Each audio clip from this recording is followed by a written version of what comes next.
पाठ दूसरा, फूल और कांटे। कवि अयोध्या सिंह उपाध्याय, हरिऔध।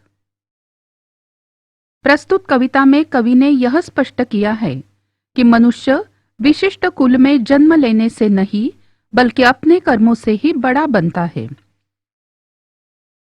जन्म लेते जग में एक ही पौधा उन्हें है पालता।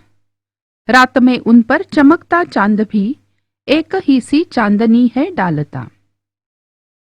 हम सब एक ही संसार में जन्म लेते हैं और यहाँ के ही पेड़ पौधे हमें पालते हैं।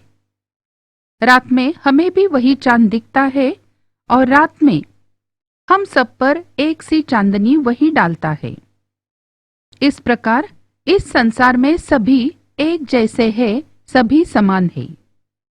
कवि ने यहाँ पर भौरा और तितलियां इन दोनों की तुलना की है। वे कहते हैं भौरा और तितली दोनों भी एक ही जगह जन्म लेते हैं, एक ही पौधा उन्हें पालता है। रात में उन पर वही चांद चमकता है और वही चांदनी डालता है। आकाश से उन दोनों पर वही बादल और वही जल छलकता है। एक ही हवा में दोनों जी लेते हैं। लेकिन हम हमेशा यही देखते आए हैं कि उन दोनों के ढंग और जीने के तरीके अलग अलग हैं। वैसे ही कांटा और फूल दोनों के भी ढंग अलग अलग होते हैं। कांटा किसी की उंगलियों को छेद कर किसी का सुंदर वस्त्र फाड़ देता है।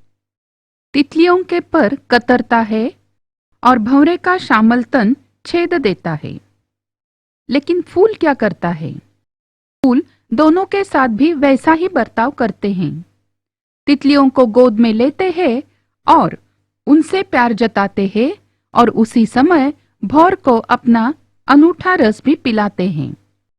अपने सुगंध और निराले रंग से हमेशा खुश रहता है। लेकिन सबकी आंखों में एक खटकता है और दूसरा बहुत अच्छा लगता है। भौरा सबको डंक मारता है, इसलिए सबको वो नहीं भाता।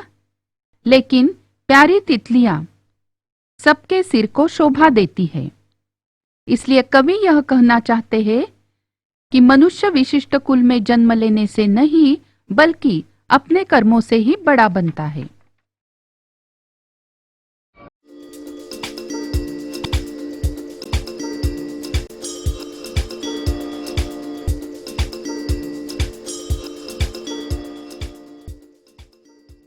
भाषा की ओर। निम्नलिखित वर्णों में से समानार्थी और विरुद्धार्थी शब्दों की जोड़ियां ढूंढो। समानार्थी शब्द पुष्प, फूल। प्यार, ममता। पानी, जल। पुस्तक, किताब। विरुद्धार्थी शब्दों की जोड़ियां रात, दिन। छोटा, बड़ा। ऊंचा, नीचा।